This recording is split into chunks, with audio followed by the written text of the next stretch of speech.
Hello and welcome to VIP Boxing's Bell to Bell podcast, episode 77. If you're watching on YouTube or listening on iTunes or Spotify, it'd be great if you could give us a review and, of course, subscribe to VIP Boxing YouTube. You know me, Steve Lillis, and I think he's in your top. He's in my top left-hand corner. The hair's growing. It's John Evans. You all right, John? Yeah, I'm good, Steve. I'm surprised. Our guest Tom Farrell's come on today. I thought it'd have been I know he's a big Liverpool fan. I thought he would have been crying his eyes out all weekend. Well, I'll let you ask him about it when you ask your question. I'm going to say Tom Farrell, who's the super lightweight title contender, is back in action. Liverpool Arena on June 17. His first fight since losing to Corey Gibbs in a boxer tournament where he saw off Ben Fields and his VIP stablemate Kane Gardner. Thanks for joining us today, Tom. First of all, what sort of opposition can we look forward to you facing in Liverpool or in a fight after that? I'm not too sure on this one. I was due to fight Harlem Eubank. I'd agreed to fight him, but obviously he had a fight with Masha. I think it was like the 15th of May, 15th of this month. So it was a quick turnaround. So I was worried that might knock him off. But they've asked for that to be delayed and maybe put on a show further down the line. So yeah, I've agreed to that, and obviously want to get a good win on this one and push on, and it's a good domestic fight, and hopefully there can be some sort of title on the line for it. Yeah, very lively fight, you and Harlem. He had a great win, of course, against your friend and rival Mashadov, didn't he? Yeah, he did. Yeah, he looked good for as long as it lasted. So yeah, it's definitely heating up into a good little domestic clash. You can talk football, John. No, Tom's an Evertonian, isn't he? I was winding him up there.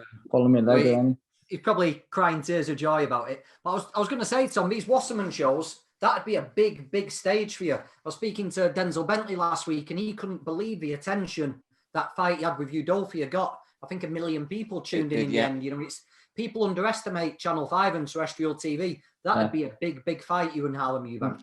It was a cracking fight that as well, wasn't it? Bentley and Udolphia. So yeah, hopefully we can get some sort of limelight that they got. And, I'm always in good fights, so I'm sure Harlem would entertain as well. I'll tell you what, John, that's interesting. You point there, you make, John, about the 1 million viewers, because when Mick Hennessy had his contract at Channel 5, that's what they were getting for the main events. They were just about hitting 1 million viewers.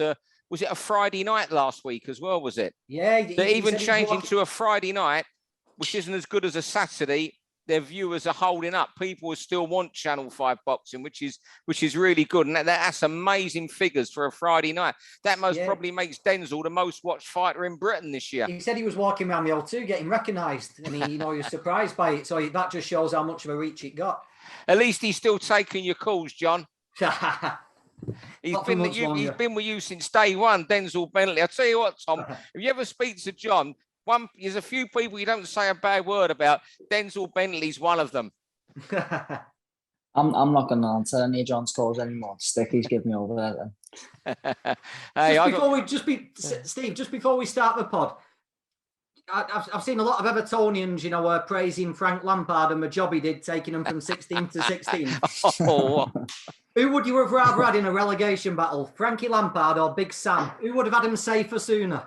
Big Sam. I'll tell you what, I like, you know what, with Everton, I've been there quite a lot with Fulham, and we'll go on to boxing straight after this. And after Craven Cottage, it's my favourite away ground. Yeah, it's great. It's absolutely superb. It's old school. It'll be, when that goes, that's the last of the great grounds going. They're modernising Anfield and what have you. It's fantastic in there. And but I've always, Everton, I've been there. I went there in 1975 when Fulham beat him in the FA Cup. All that. I've gone a lot of affinity with that ground. But as soon as Lampard went in there, I went often, because he used to score goals against Fulham at the Hammersmith end, run to us and kiss his badge. So Everton's gone from me now. He scored plenty against us. To be fair, a few whoppers. He was a bit too much of a badge kisser for me. And if you're a Fulham fan and you lived in the shadow of Chelsea, it's not nice. Anyway, we're going to talk boxing. That's what people are tuning in to listen, not to hear about my secret love of Everton. John, do you want to start me off this week? Yeah, away we go, Steve. We're ready when you are. Yeah. Joe Cordina, can he become a star? His fight this weekend, is it Kenichi Ogawa, the IBF super featherweight champion who he challenges in Cardiff, bidding to become the first Cardiff boxer since Barry Jones, I think. It was, 96, 97, Barry Jones won his world title. Anyway, November 2015, I interviewed Eddie Hearn and Frank Warren on a Q&A for Boxing Monthly. And back then, I asked Eddie Hearn who would be the superstar of the 2016 Rio Olympics. And he said, without even, I remember the call to Eddie, Joe Cordina. Here we are 7 years on from that interview, and Eddie's promoting him in a world title fight. And it's just, can he become a superstar, this guy? We've got too many of these guys in British boxing who we all know in boxing. Joshua Buatsi, Joe Cordina, and take away outside of boxing, they're unknown outside their own town. All respect to Joshua Buatsi, unless you're from Crystal Palace or Croydon, you don't know him. And it's the same with Cardiff for Joe Cordina. And they're just, I'm hoping he can really deliver and that somehow they can sell him right to make him a mainstream star. If he wins, what's a tough fight on Saturday night? Yeah, I think it's very difficult. He's had 14 fights in over 5 years, Cordina. Yeah. That's not enough. He's not been at a good enough level. And now his big world title fight's going to come on DAZN, which we know people struggle to watch. They're going to have to start with Cordina, building him up in Cardiff, maybe get him some defences there, build up his popularity there and bring him out. But all this should have been done 2-3 years ago. Yeah, he's got undoubted talent, hasn't he? Undoubted ability. And when he puts it together, he's sensational to watch. But I just wonder if he's missed the boat a little bit. Yeah. Over 30-year-olds now. Yeah. He's not fighting a superstar title holder who can really make a name beat him. He's fighting this Ogawa, a Japanese guy. And I think Cordina's going to have to do it with spectacular performances now. Yeah, absolutely. You know what? I just think, Eddie saying that in 2015 about him, you thought you'd made a bigger push for him, but there you go. What's your opinion of Tom? Of Joe? Yeah, I think exactly how John just said there. He's unbelievable. He's one of the biggest talents we've got, but maybe it's his selling side of it, his likability, and his, outside of the boxing world, maybe, some people probably don't really recognise him and not really onto him, but in terms of like a boxing world, I rate him right up there. I think he's top class, and I think hopefully he does the job, and hopefully then he can start getting some plaudits that he deserves, really. Yeah, you mentioned DAZN there, John. It just shows to show you the million people for Denzel Bentley. More people know him than Joe Cordina now. Crazy, isn't it? It's unbelievable. Good luck to Denzel. But it just shows the power of terrestrial TV and having, a mainstream broadcaster behind you, doesn't it? It does. Ding, ding. Over to you, John. Another one of your people you like, Zelfa. Yeah, same show. And it's almost like a semi-final for Zelfa this weekend. He's banging line to fight the winner of Cordina and Ogawa. And Zelfa wasn't too happy that Cordina got the shot before him. He thought he deserved it first. He's fighting a guy, Kurbanov, who lost the majority decision to Cordina just last year. And I know Zelfa's dead set on stealing the show. He wants people to be talking about him, not Cordina on Sunday morning. He's dead set on putting in a performance that'll make people sit up and take notice. And you know what? I think he has to. I don't think he's shone since he moved to DAZN. I know he had a spectacular knockout of Donovan, but he had to real bite down and dig in to turn that around. I know he was very happy with the last fight at the arena, but I thought it was a little bit safety first. I think he could have taken sorry, the guy's name escapes me, but I think he could have taken him out in a bit more spectacular style. And I think it's time for Zelfa to show what he can do. Big opportunity, big showcase. And I think he needs to make himself unmissable for a world title fight rather than just being just another challenger. Yeah, it's a great point you make there about these performances. I mean, when I knew you were bringing up this topic, I had a quick look at the quite a lot of all the fights he's had since the Ronnie Clark defeat. And I'd say the only time he's been completely flawless was the Leon Woodstock fight that night in Leeds. I thought he was fantastic that night. But what amazes me with Zelfa, Tom will know about this weight making, is how he's kept weight for 8 years. Because he's a big super featherweight. Now, you'll know about making weight, Tom. How hard do you think it's been for Zelfa to stay at 130 pound? Must have been hard because he was fighting at around a similar weight to me as an amateur, like 64 kg. So he's he's come down and he's kept it down. Obviously, he must struggle because he's tall, he's long, he's quite limby, isn't he? So yeah, he must find it hard. But you know, it's part and parcel of it, isn't it? I think Joe Cordina does great as well to do Super Featherweight himself. So it's all about staying on the ball, staying switched on with your food and your diet, isn't it? And you start cheating, that's when it doesn't pay off really. Can you imagine if Zelfa really does look the part and Cordina looks the part? Then we've got another one of these all British fights that we love, don't we? You know, a couple got announced today. Nick Ball got announced against Nathaniel Collins. What a fight that is. Lennox Clark, Dennis McCann, James Beach. We love these British fights, don't we? I'm just crossing my fingers that Zelfa and Cordina both do the business, both look the part this weekend, and then they can both make a fair bit of cash and get in a fight which will really propel them onto the next level. And the winner of that then he's set. You know, the winner of that, he's going to be in big fights. He's going to be a name. But I think we've both got to do the business this weekend for that to happen. I was looking. Oh, missed it. Over to you, Tom.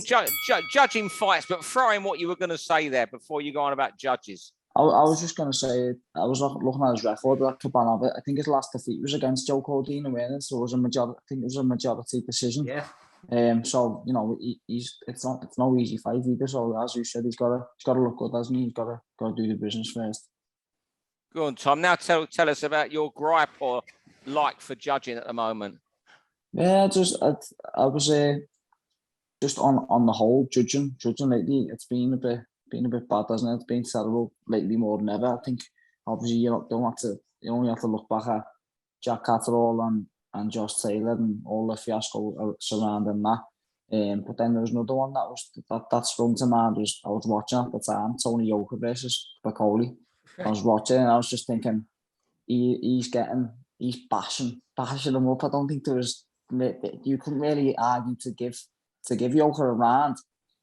And the French, one of the French was just to actually give it to Yoka. I was like, how has that happened? Like, how are people getting away with that in boxing on the whole? So that was a bit of a thing. Yeah, you know what? One of the topics boxers who come on this bring up more than anything, but is judging. So you can see it really gets to boxers more than anything. But you know what I've been thinking? There was a fight last week and it just escaped me. Oh, which one? It was John might remember. And it could have gone the other. It was the right decision. And we're actually praising judges when they all get it right and are fair.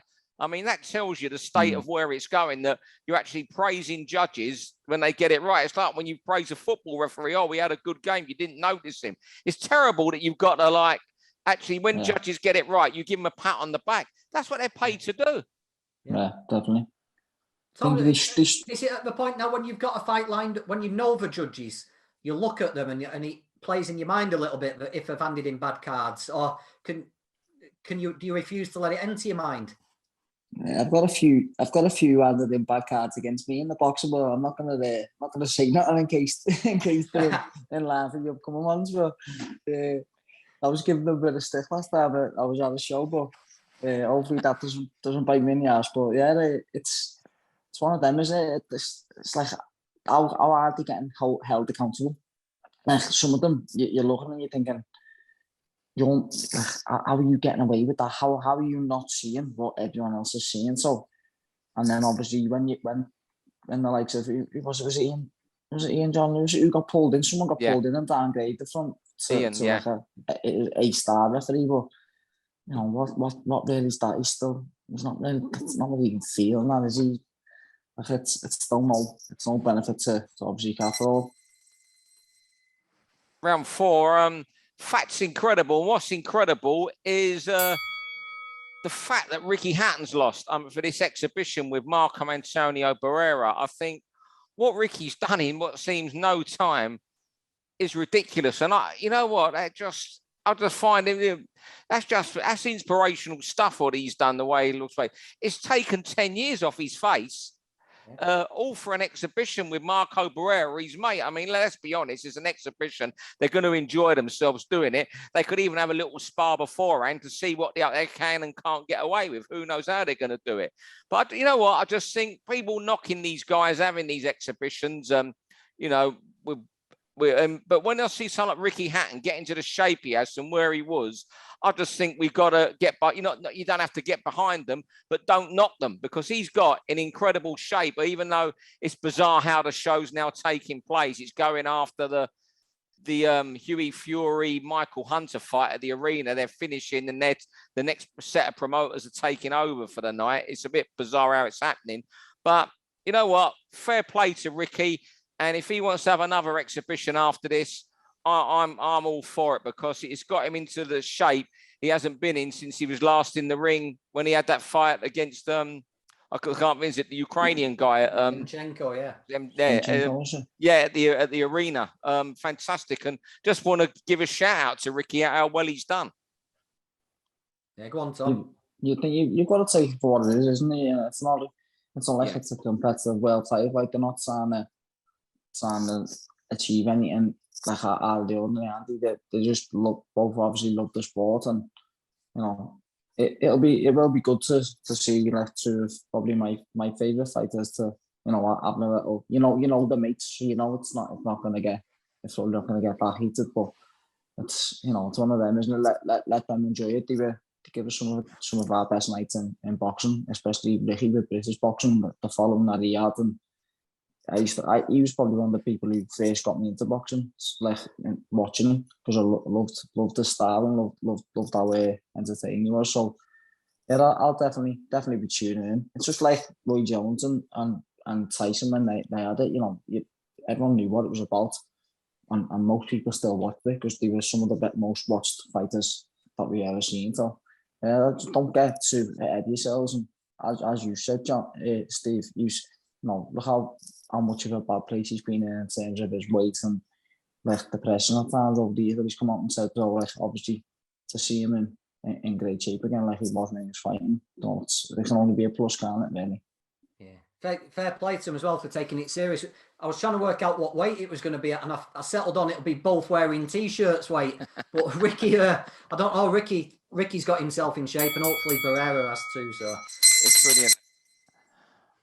Round 5, John, one of your favourites at the moment, the Tank. Yeah, well, for a long time. Yeah. I used to speak to Tank Davis fairly regularly before he signed with Mayweather Promotions. He was always pretty easy to get hold of and was a good fella.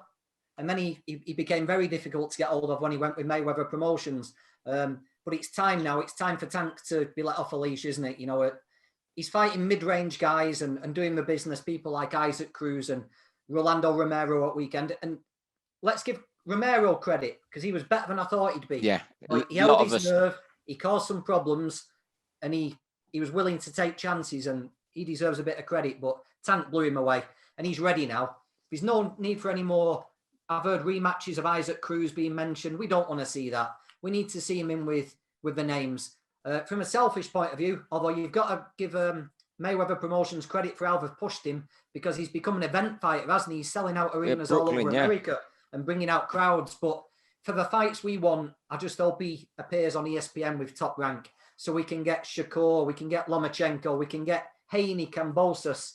That's who we need to see Tank Davis in with now. I think he's potentially very, very, very special, but we won't see it. We won't know until we see him match with these people. So fingers crossed we get to see Tank in with the big guns now. You know what? The fight I want to see is him versus Ryan Garcia. Garcia, yeah. That is just enormous. The way they'd sell it, Garcia there ringside the other night, having bets and all that. But before we just go over to you, Tom, I thought when he sparked Romero the other night, the way he slipped his head and moved, it was brilliant. It was natural. Yeah. It was just so natural. Something you couldn't see, just what he does naturally. Unbelievable, isn't he? He just stayed so calm and patient, and that composure to remain calm under pressure from Romero. And as soon as he made that mistake, and he let him off with it once, and then as soon as he made it again, he just punished him, didn't he? And he's got frightening power, and he reminds me like a little Mike Tyson. Not so much in the way that he moves, but in the air, just how devastating he is when he lands. Yeah, when you look at people like Lomachenko and Shakur, you can see them comprehensively outboxing people. They might lead Gervonta a dance for a few rounds, but Gervonta, he's got that aura and that X factor and that power. And he will land on those. He's talented enough, and he will land clean shots on Lomachenko and Shakur. Can they stand up to it? And every fight Tank's going to be in for the remainder of his career is going to be exciting just because of what he is and who he is and the character he's become. And I just hope it doesn't get wasted. I just hope we get to see a peak Davis against a real test. Round 6, and someone you mentioned, Tom, I think you want to brew this up because of a friend of yours was discussing you. Where does Iron Mike rank? Yeah, that was I just thought I'd put it out there for debate. One of my good mates, he's saying Mike Tyson isn't in the top 5 heavyweights of all time. So I put it out a little vote onto it and stuff like that. And obviously they were all giving him notes, but I just thought I'd see what you think. Obviously personally, I put him right up there in terms of, you know, how quick he came to being heavyweight champion of the world, how devastating he was. You know, obviously he's got the bad side thing where he's been away to jail and obviously the history of what went on. But I just think you've got to put him up there. But your mate argues that his resume isn't the best, and he rates rates Lennox Lewis and people like that higher than him. So I was just interested to see what you think of it. You know what? We'll put this out as our question later in the week, John. This one that Tom puts out there. But you know what? For impact on the sport and the world, he's up there. He's a top 3, maybe. You know, but I'd always rank Lewis, Holmes, Ali, maybe Foreman, Joe Louis above him. But for impact and what he did in such a short space of time, is just another level. And you know what? I was just reading about an hour ago. It's 35 years today since he knocked out Pinkland Thomas, which is my favourite Tyson KO. He's hitting Pinkland mid-ring with a load of big right hands and then eventually just dropped him in the middle of that. That's my favourite Tyson knockout. You know what? I just think maybe longevity goes against him as well. It's such a... You know, these lists of who's top 5 are so mythical in a way. There's ways you put him in there for impact, but there's 5 fighters I would find to beat him, I think. What do you think, John? We said it a bit ago, didn't we? Ryan Walsh is big on this, isn't he? Yeah. He's overrated by the hipsters and underrated by the so-called experts, isn't he, Tyson? I think if you take him on his absolute best night, you can say Spinks maybe. For Mike Tyson that beat Michael Spinks, I think could beat any heavyweight who ever lived. Yeah, you said that. So it's, what do you do? Do you judge it on that one performance when he was incredible, or do you judge it on a career? I love, you know, who's the heavyweight we put on? You know, some people might watch Ali. For impact, he's a great Tyson, don't we? Yeah, he's the impact heavyweight, but does it make him a top 5? It's a real thing. I see why people have him in the top 5, but I'm sitting on a sprint show. I'm getting sprinters on my ass, but I see why he isn't in the top 5. But for impact, when he was in his pomp, people were tuning in the middle of the night just to see Tyson, weren't they? Yeah. That was over and around. Where do you rate him in your top 5? Where do you rate him exactly, Tom? To be honest, I can't remember what it said to me, but I'd put him up there in the top 3, like. Yeah. But it's good to see how much of a debate it's caused, really. Yeah. How open it's sort of left it. The one who's really passionate about this is Ryan Walsh, isn't it? He's similar to you, John, isn't he? Oh yeah, Ryan absolutely loves Tyson, doesn't he? Loves him to bits. There's another one. You know, another great heavyweight performer. If you were taking them all on one night only, you know, the greatest night they had. And I think the night Riddick Bowe beat Evander Holyfield, I think he was one of the, I don't know a heavyweight. The Riddick Bowe that beat Holyfield against the Tyson that beat Spinks. Oh, my God. Riddick Bowe. Oh, he's one of my, so you speak to, if he just lasted another 3 years, he would have been a top 2 heavyweight. I mean, Tony Bellew, your fellow Everton fan and former world champion. He's mad on Riddick Bowe. Yeah. Bowe was just, that night I was fortunate, so lucky. I'm so lucky in boxing to have been around it for so long. And the fights I've been to, I was there in Las Vegas when he fought the first fight with Holyfield, and I was sitting next to the late Harry Mullen.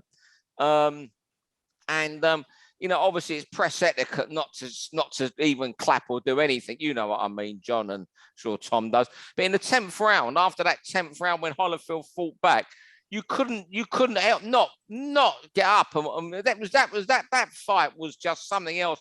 And if only, you know, Riddick Bowe, the unfortunate thing is he had a fight every time he got up, went in the kitchen, didn't he, with a fridge. It's just such a shame. And I think there was a lot of people around Bowe who weren't looking out for him.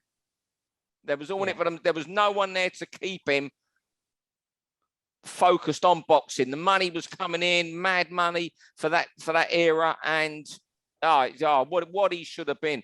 And it's really sad. I've heard some stories about him now, about people been to interview him, had to buy him a pay-as-you-go mobile to do the interview. Real sad stories I've heard about, you know, what you know, how much he needs help. It's tragic. Yeah. Funnily enough, I was rooting around in my loft, and I've got another poster. I've got one from that night. Holyfield Bowl 1 from the arena. Yeah, you've got that, have you? Upstairs in a tube. Yeah, but what a fight! What a round! And like I say, if we were taking one fighter at the peak, the Tyson who beat Spinks against the Bowl that beat Holyfield, that'd be my dream fight ever, I think. Yeah. What's your dream fight, Tom? Dream fight for me, or do you mean just in general? In general, both. Oh, Your dream fight before you retire and become a manager. Dream fight before I'd have a dream fight. British title, world title at Goodison Park. Try and outdo the bomber. Get one over on Barrett. And what's your dream fight? I don't know what I'll take one Anfield either, just to piss the Reds off.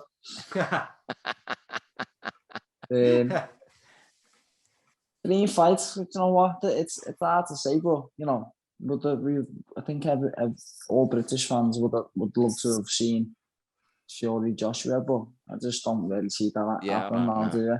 And when it first got announced, I was just like, it's not happening. I was like, I just don't believe it until I see it. When all them pre-contract agreements were signed, I was just like, people are getting all dead up for it. And like, I can't wait, it's going to be boss. But I just knew it when it's pretty cut as that. And obviously it's proved so.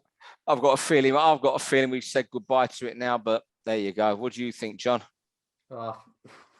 Yeah. I think the only fight that would get Fury back would be if either Usyk or Joshua puts on a devastating performance. Yeah. If that's a bit of a cakewalk for Usyk, one-sided, a bit dull, I don't think we'll see Fury again. I think we need to hope Joshua beats Usyk, as you say, devastating, knocks him out, and then the demand and more money than ever before might be there for that fight. But I'm with Tom. I think we've kissed goodbye to that fight. Yeah, I think so. All right then, fellas. Well, Tom, thanks for giving us half hour tonight. Good speaking to you. All the best for your fight on the 17th at the Liverpool, or is it the M&S Bank Arena now? It's always the Echo. It's the Echo. Always the Echo. Yeah, it's like the Manchester Arena. They call it the AO Arena. It's always the MEN, isn't it? Always the MEN. Okay, you're in action at the Echo Arena, and hopefully all roads lead to an Echo Arena showdown later in the year against Harlem Eubank. That would be fantastic for you. Yeah, definitely. That's right. Nice one for having me. Cheers, boys. Pleasure. Thanks everyone for watching. Thank you, John, and thank you, Tom. All the best, fellas. Nice one. Lads. For all boxing info, news, and latest interviews, amateur and pro across the north, click and subscribe. VIP Boxing Promotions. Also, Twitter, Instagram, and Facebook.